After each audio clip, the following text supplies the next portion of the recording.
বিগত কয়েকদিন যাবৎ একটা নিউজ বারবার করে আমার মা বোন এস্টাবলিশ করার চেষ্টা করছে যে আমি জমি দখল করতে গেছি। ভাই, যে মানুষটা দীর্ঘ 28 বছর ইন্ডাস্ট্রিতে কাজ করে নিজের জীবনের দিকে তাকায়নি, ভালো লাগা, ভালোবাসা বলেন, নিজের ভবিষ্যৎ বলেন, কোনো কিছুই আমি চিন্তা করি না। শুধু ইনকাম করে গেছি আর ভাই বোন মানুষ করে গেছি। শুধু ভাই বোন না, আমি আমার পুরো পরিবার, আমার নানির ফ্যামিলিতে আমি সাপোর্ট করেছি, আমার দাদির ফ্যামিলিতে আমি সাপোর্ট করেছি। আমার কন্ট্রিবিউশন শুধু আমার ভাই বোন না, সব জায়গায় যতটুকু পেরেছি আমি সবাইকে সাহায্য করেছি। আমার মন মানসিকতা একেবারে ডিফারেন্ট। মানে আমি একা ভালো খাবো, ভালো থাকবো, আমি সবাইকে নিয়ে ভালো থাকতে চেয়েছি, ভালোভাবে বাঁচতে চেয়েছি। তো সেই পরিপ্রেক্ষিতে আসলে সবাইকে হেল্প করা। আমার নানি বাড়িতে যান, তার বাসায় যে সে যে ঘরটাতে থাকে সেই ঘরটাও কিন্তু আমার টাকা দিয়ে তোলা। আমার মা যে ঘরটাতে এখন খুলনাতে থাকে সেই ঘরটাও আমার টাকা দিয়ে তোলা।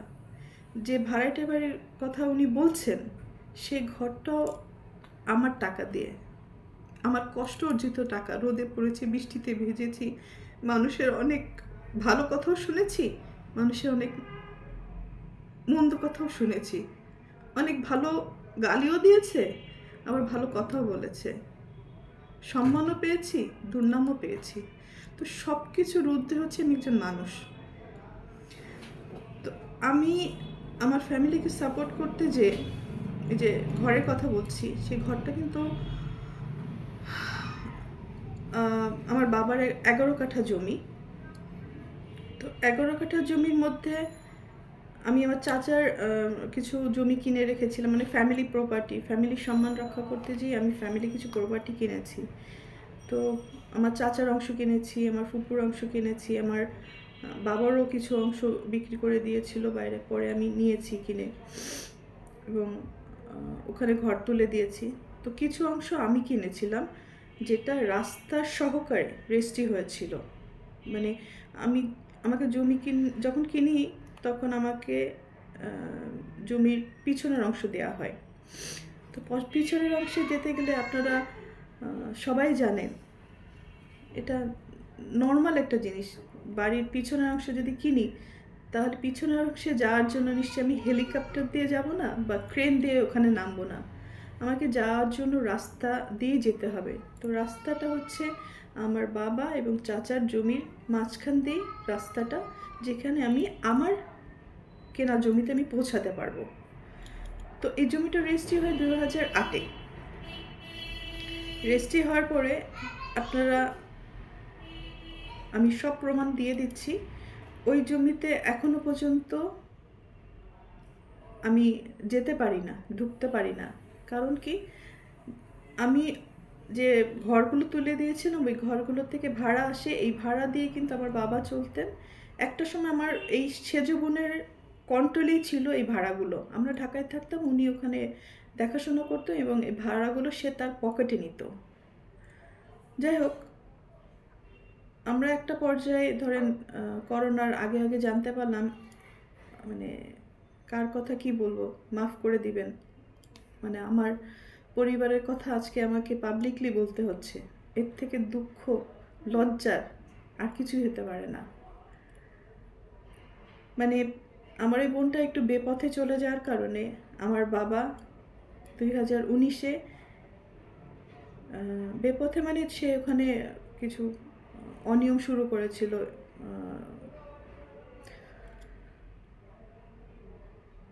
নেশা জাতীয় ব্যবসা শুরু করেছিল, জিনিসের স্মাগলিং শুরু করেছিল, সুদের ব্যবসা শুরু করেছিল। তো আমাদের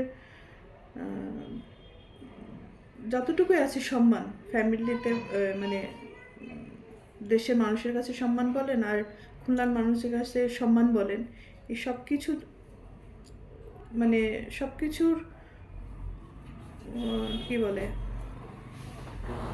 সব কিছুর কারণে আমার বাবা তাকে এগুলো স্টপ করতে বলে। তো উনি স্টপ করে না এবং আমার মা তাকে এই সমস্ত অকারেন্সের জন্য তাকে সহযোগিতা করে, সাপোর্ট করে। তো যার কারণে আমার মা এবং বাবার সাথে এগুলো নিয়ে দ্বন্দ্ব বাঁধে, এবং দ্বন্দ্বের এক পর্যায়ে যে আমার বাবাকে খেয়ালি মারধর করে এবং রক্তাক্ত করে দেয়। তো বড় সন্তান হিসাবে এটা আমার সামনে হওয়াতে আমি আমার ছোট বোন এটা প্রোটেস্ট করি, এবং প্রোটেস্ট করতে যেয়ে আমার বাবাকে সেভ করতে যেয়ে আমিও সেখানে ইনজিউর হই। হ্যাঁ, আমার ছোট যে পালিত ভাই বলে, তথাকথিত ছোট ভাই সামির এবং বোন খেয়ালি, ওনারা আমার বাবাকে প্রচুর পরিমাণ মারধর করে। সেটা পুরো খুলনা শহর সবাই জানে, আমার ফুল ফ্যামিলি জানে। এবং আমার কাজিন আছে, ফুফাতো ভাই, সেও পাশ থেকে, সবাই তো আসলে মুভ করে না। আমার এই ফুফাতো ভাই 2-4 জন ছিল যারা এসে দেখে যে আমার বাবাকে আমাকে পিটাচ্ছে, মানে মেরে ফেলার উপক্রম হয়েছে। সেই মুহূর্তে ওরা এসে আমাদেরকে সেভ করে এবং তারাও এই আক্রোশের শিকার হয়। তো ওই মুহূর্তে বাসার মধ্যে আমাদের ফ্যামিলিতে ডিসিশন হলো যে, এবং আম্মিরও কিছু যোগাযোগ শুরু হলো, যেটাতে আসলে স্বামী হিসাবে আমার বাবা মেনে নিতে পারেননি।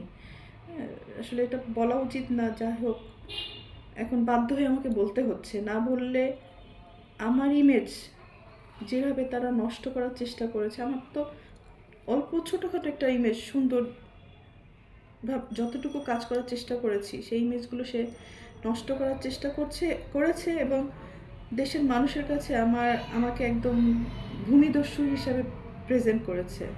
হ্যাঁ, একজন নায়িকা হিসেবে না, আমাকে একজন ভিলেন হিসেবে প্রেজেন্ট করে ফেলেছেন, যেটা একেবারেই মিথ্যা কথা।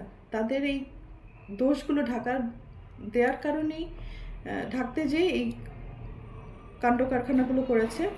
তো মেন কথাতে আসি। তো ওই সময় আমার বাবা তাকে ডিভোর্স দিতে চেয়েছিলেন, এবং বাসার থেকে দীর্ঘ 4 বছর আমার মা এবং বোনকে আমাদের বাড়ি থেকেই উনি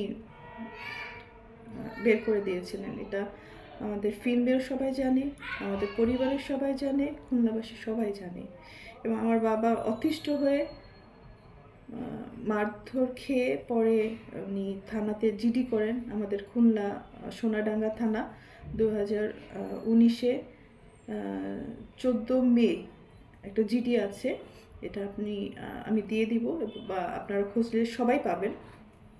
ওই সময় থানার ওসি সাহেব হয়তো উনি আপনাদের ভালো করে ব্রিফ করতে পারবে ঘটনাটা।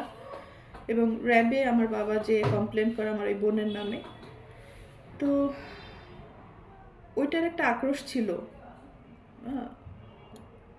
যার কারণে আজকে আমাকে খুব নোংরাভাবে দর্শকদের কাছে প্রেজেন্ট করেছেন আমার মা এবং আমার বোন।